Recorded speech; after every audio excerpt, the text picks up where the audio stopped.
रीवा जिले से एक बड़ी सनसनी खबर सामने आई है। रीवा जिले के सेमरिया स्थित प्रतिष्ठा संस्कार शिक्षा निकेतन स्कूल की एक छात्रा की आत्महत्या का मामला सामने आने के बाद इलाके में सनसनी फैल गई।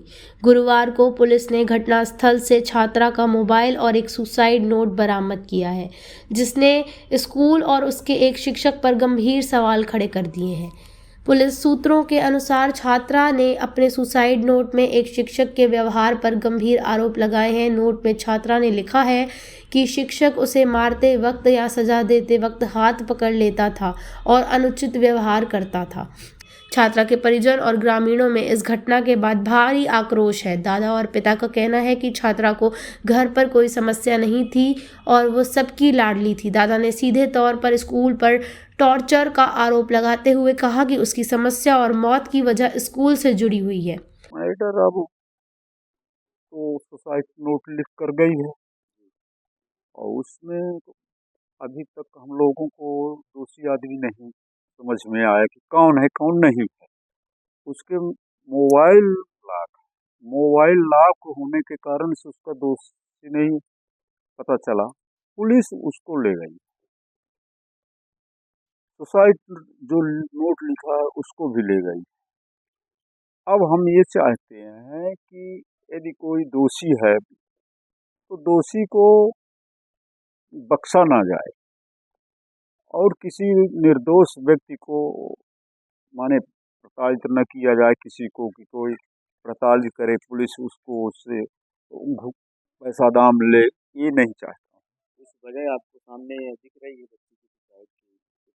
अब बच्ची की सुसाइड की वही नोट के जो उसने लिखा है उसी वजह को हम मान रहे हैं कि उसको कुछ न कुछ, अपने घर में तो कोई दिक्कत नहीं थी आपसे बताएं, वहाँ उसको हमको समझ में आ रहा है कि अब माने को इतना बड़ा कदम उठाया तो क्यों उठाया। कहाँ जुड़ा मामला लग रहा है? विद्यालय से जुड़ा मामला?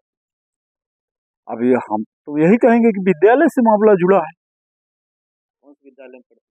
संस्कार संस्कार पब्लिक स्कूल सिमरिया। हाँ? और किसका नाम?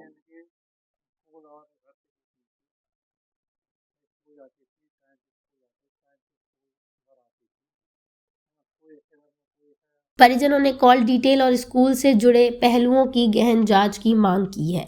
हालांकि छात्रा की बड़ी बहन ने पहले एक क्लासमेट लड़के का नाम लिया था, लेकिन पुलिस की प्रारंभिक जांच में दोनों के बीच केवल दोस्ताना संबंध आए हैं और लड़के दोषी होने के पर्याप्त प्रमाण नहीं मिले हैं। परिजन और ग्रामीण लगातार संबंधित शिक्षा और स्कूल प्रबंधन के खिलाफ कठोर और तत्काल कार्रवाई की मांग कर रहे हैं। आइए जानते हैं थाना प्रभारी विकास कपीस जी से इस मामले के बारे में। ये दिनांक 16 नवंबर की बात है। हम लोगों को सूचना मिली कि एक नाबालिग बच्चे ने अपने घर के बाथरूम में फांसी लगाकर सुसाइड कर ली है। हम लोग तुरंत वहां पर मौके पर पहुंचे हैं और मर्ग जांच की गई है। मर्ग प्रथम दृष्टया कायम किया गया है, जिसकी जांच पुलिस द्वारा की जा रही है। कुछ सुसाइड नोट भी मिला है। घटनास्थल पर से पुलिस को एक कॉपी मिली है जिसमें 4-5 पन्नों का एक नोट लिखा हुआ है, जो एक 9th की कॉपी में लिखा है, जो पुराना भी है या अभी का है ये क्लियर नहीं है, जिसमें विधिक राय जांच प्राप्त करके उसके आधार पर जांच की जा रही है कि मृत्यु का कारण क्या है।